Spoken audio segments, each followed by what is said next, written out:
how time flies and where does it go? A month ago, many of you, our school families, were on spring break. How now you need another vacation, perhaps a vacation from your vacation.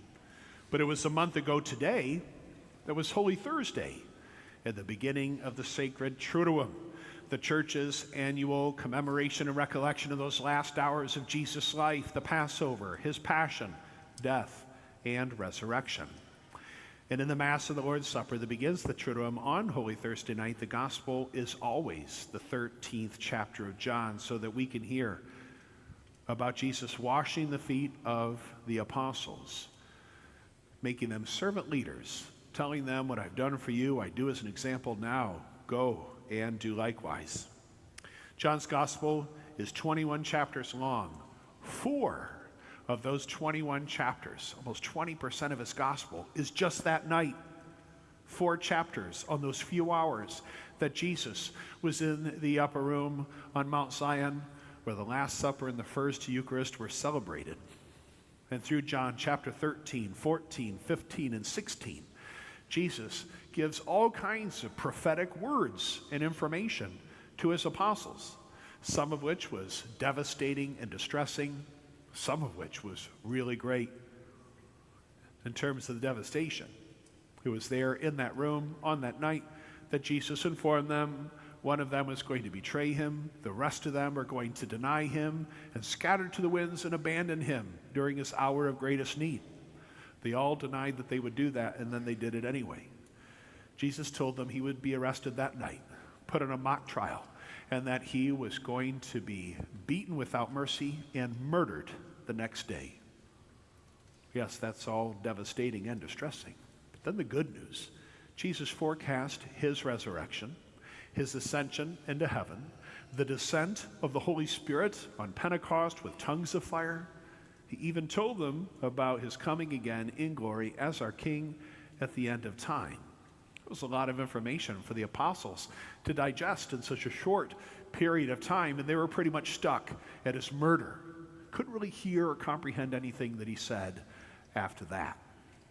In the Gospel today, for this 5th Sunday of Easter, we're right in the middle of John's recollections of Jesus' speech in the upper room on Mount Zion at the Last Supper. We're at the beginning of chapter 15, where Jesus tells them, I am the vine, you are the branches, remain in me as I remain in you. You will only have life because of me, and without me, you can do nothing.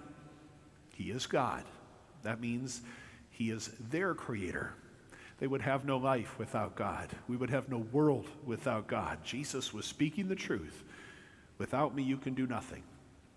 There are more positive ways of stating that phrase. For the Archangel Gabriel talking to Mary at the Annunciation at the beginning of Luke's Gospel, it was nothing will be impossible for God. On the lips of Paul the Apostle, in his letter to the Philippians, chapter 4, verse 13, he said, I can do all things through Christ who strengthens me. Without me, you can do nothing. Nothing will be impossible for God. I can do all things through Christ who strengthens me. The Apostle Paul certainly understood that with Christ, he can do anything. Without Christ, he could do nothing. His life, his previous experience to being an apostle, bears out the truth of those words. We need look no further than the first reading today from the later verses of the 9th chapter of the Acts of the Apostles. Paul, the newest apostle to join the ranks of the 12, has made his way to Jerusalem from Damascus, and yet those who are there will not welcome him and actually are trying to deprive him of being able to even be in their presence. And it is because they're afraid of him. And they think that's with pretty good reason. And if you don't know why, let's delve into it. In the previous chapter, Acts chapter 8, what do they say about Paul, who is the Pharisee named Saul of Tarsus before he became an apostle? In Acts chapter 8, we hear in verse 3, Saul, meanwhile, was trying to destroy the church, entering house after house and dragging out men and women. He handed them over to imprisonment. What about the very beginning of this same chapter? The reading was taken from today in the first verse of the 9th chapter. Saul, still breathing murderous threats against the disciples of the Lord, went to the high priest and asked him for letters to the synagogues in Damascus, that if he should find any men or women belonging to the way, Christianity, he might bring them back to Jerusalem in chains. Murderous threats against the church, dragging people out of their homes to be brought back to Jerusalem in chains.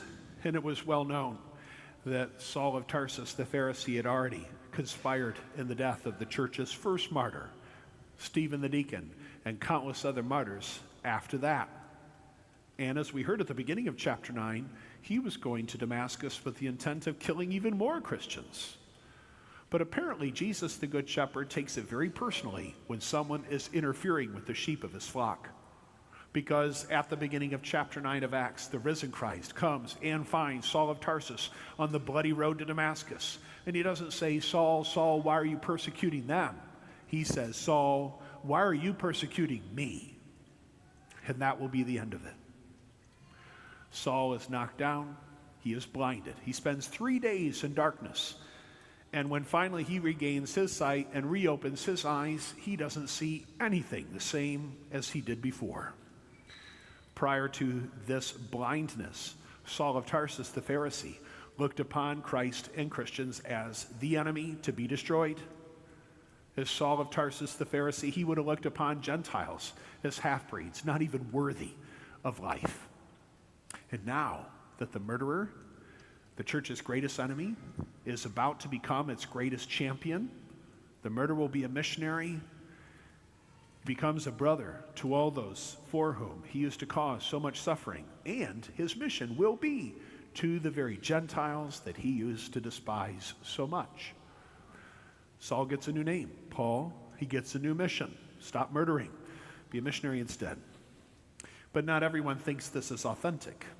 As we read on in chapter 9, we see that as people begin to learn the story that the church's greatest enemy has now somehow become its friend, some think, well, this is just a plot, a trick.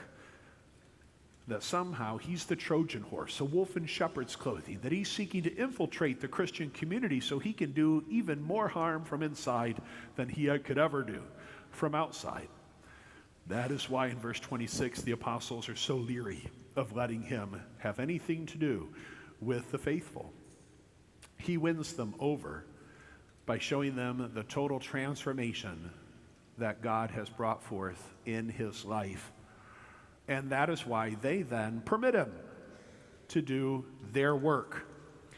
Apostle in Greek means to be sent. And so they send him on his first mission. He's going home to Tarsus. That's where he's from.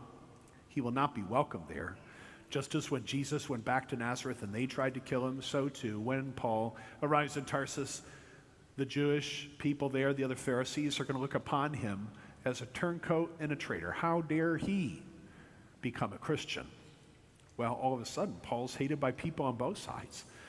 The Jews who think that he turned coat and traded on them, and then the Christians who don't believe that he should be one of them, either because they think he's a fake or because they don't understand how God could be so merciful as to allow one who murdered Christians to become a missionary that's going to go make Christians. And sometimes we find ourselves wondering that too, either about ourselves because of our own past or about other people because of things we think we know that they've done. Perhaps the answer for why God is so willing and forgiving is hidden in today's second reading, where St. John, the beloved disciple, tells us God is greater than your hearts, and he knows everything. I think we really just have to take out of that 3 words: God is greater. God forgives Saul and turns him into Paul because he's great, not because Paul is, because he is greatly giving and forgiving and merciful. And no matter what it is that we've done in our past, God is greater. No matter what it is that someone else has done that we can't forgive them for, God is greater. No matter the fears, faults, failings, and sins of the past, or our stress and anxiety about things of the present, or worse yet, our stress and anxiety about the future, God is greater. Jesus is the vine, and he is God.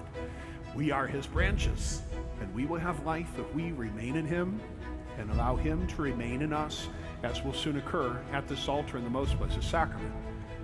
And that's a gift. We do not deserve it. God owes us nothing. He has given us everything. And without him, it's true, we can't do anything.